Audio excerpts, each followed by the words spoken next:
Sabe, a gente está cercado por uma rede invisível que conecta praticamente tudo na nossa vida. Tá no celular, em casa, no trabalho, é o Wi-Fi. Mas como é que essa mágica toda funciona de verdade? Bom, hoje a gente vai desvendar juntos os segredos dessa tecnologia. Pensa só num dia comum. Quantas vezes a gente não usa alguma coisa sem fio?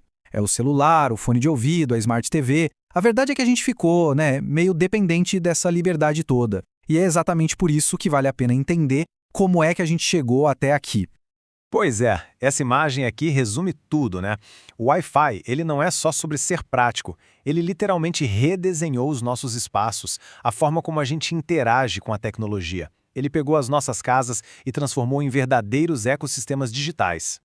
E para guiar a gente nessa jornada, tá aqui o nosso mapa. Primeiro, a gente vai falar da revolução sem fio. Depois, entender aquela briga clássica entre liberdade e estabilidade. Aí vamos conhecer a equipe do Wi-Fi, decifrar aquela sopa de letrinhas técnicas e, no final, aprender como dar um nome e botar um cadeado na nossa rede. Vamos lá? Ok, então vamos começar pelo começo, né? Para a gente entender essa revolução toda, a gente precisa saber, afinal de contas, o que é uma rede sem fio. Olha, a ideia é genial de tão simples.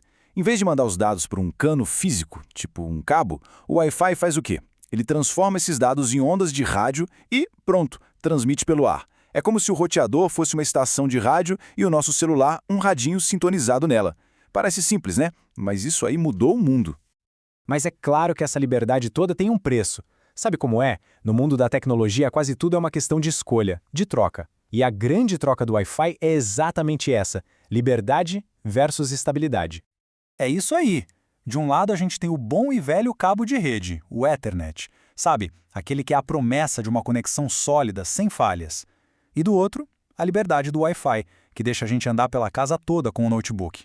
É a batalha clássica que rola em praticamente toda a casa e escritório hoje em dia. Para entender a diferença, tem uma analogia ótima. Pensa assim, a rede com o fio é tipo uma autoestrada exclusiva, sabe? Sem trânsito, super rápida, previsível. Agora, a rede sem fio é como voar. Leva para qualquer lugar, só que pode ter turbulência. E essa turbulência são as interferências de outros sinais. Por exemplo, As vantagens, vamos combinar, são óbvias, né? Mobilidade, poder trabalhar de qualquer canto da casa, facilidade para expandir. Quer botar um smart speaker novo? É só ligar na tomada. E claro, uma instalação muito mais limpa, sem aquela bagunça de fios por todo lado. Mas, como nem tudo são flores, existem as desvantagens. Paredes muito grossas são as inimigas número 1 do sinal Wi-Fi. Aquele micro-ondas ligado na cozinha pode atrapalhar e muito. E a segurança? A segurança é super importante. Uma rede aberta é a mesma coisa que deixar a porta de casa escancarada para o mundo digital. Beleza, mas quem é que faz essa mágica toda acontecer? Quais são os equipamentos? Chegou a hora de conhecer o time que compõe a nossa rede Wi-Fi. O primeiro da equipe é o Access Point, ou AP, em português, ponto de acesso. Ele é basicamente o coração da rede Wi-Fi. Para facilitar, pensa nele como o porteiro de um prédio. Ele é quem conecta os moradores sem fio, que são os nossos aparelhos, com a rua com fio, que é a internet. É exatamente por isso que em lugares com muita gente, tipo escritórios, aeroportos, shoppings, a gente olha para cima e vê aqueles aparelhinhos no teto. Aquilo são access points profissionais dedicados, feitos para aguentar centenas de pessoas conectadas ao mesmo tempo, sem dar problema. Agora, em casa, a história é um pouco diferente. A maioria de nós tem o quê? O roteador sem fio. Ele é um verdadeiro canivete suíço da rede. Pensa bem, ele é o ponto de acesso que espalha o sinal, ele é o roteador que direciona o tráfego da internet, é o switch que organiza as conexões com cabo e ainda por cima é o firewall, o segurança que protege a rede. Tudo isso numa caixinha só. E tá aí ele. Esse aparelho, tão familiar pra gente, é o verdadeiro maestro da nossa orquestra digital em casa. Ele que gerencia tudo, desde o filme que a gente está assistindo no streaming até a mensagem que acabamos de enviar. E claro, esse time não estaria completo sem os clientes, que são, na verdade, os nossos aparelhos do dia a dia. Notebooks, smartphones, tablets e toda aquela família de dispositivos inteligentes que não para de crescer, né? Câmeras, assistentes de voz, tudo isso se conectando na rede. Agora uma pergunta, quem aí, na hora de comprar um roteador, nunca se deparou com aquela sopa de letrinhas e números tipo 802.11ac? Parece um código secreto, né? Mas calma, não é. Vamos decifrar juntos esse alfabeto do Wi-Fi. Então funciona assim. Existe uma organização chamada IEEE. São eles que criam as regras do jogo, para garantir que um roteador de uma marca consiga conversar com um celular de outra marca.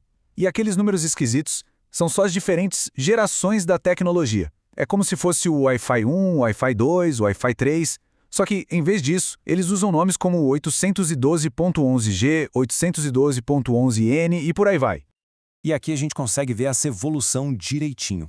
Começou tudo bem lento, com o padrão B, depois ficou popular com o G, aí veio o N, que foi uma baita mudança porque ele trouxe a pista dupla, ou seja, 2 frequências para trabalhar, e o AC veio para acelerar tudo, focando na frequência de 5 GHz, que é tipo uma rodovia mais nova, com menos trânsito, perfeita para streaming de vídeo e para jogar online. Olha só, essa tabela resume tudo de um jeito bem claro. Hoje em dia, a maioria dos aparelhos usa os padrões N e AC. Por quê? Porque eles oferecem um equilíbrio muito bom entre alcance do sinal, velocidade e, claro, compatibilidade com tudo que a gente tem. Ok, agora que a gente já entendeu a tecnologia por trás de tudo isso, vamos para a parte prática que todo mundo conhece bem, a hora de conectar. E para isso, a gente precisa de 2 coisas, o nome da rede e, claro, a senha. Esse nome estranho, SSID, não é nada demais. É simplesmente o apelido da rede. É aquele nome que aparece na lista quando a gente vai conectar no Wi-Fi. Pode ser algo simples, tipo casa_família Silva, ou algo mais criativo, tipo proibido vizinhos. A escolha é de quem configura a rede. E a senha? Bom, a senha é a chave dessa nossa porta digital. Usar uma senha fraca ou um tipo de segurança antigo é a mesma coisa que trancar a porta com uma fechadura de papelão. Não adianta nada. O ideal é sempre usar o protocolo mais recente, como o WPA3, e, por favor, uma senha que não seja senha 123. Então, para a gente fechar, o que fica de mais importante? Primeiro, o Wi-Fi é liberdade, é se conectar usando ondas de rádio sem precisar de cabo.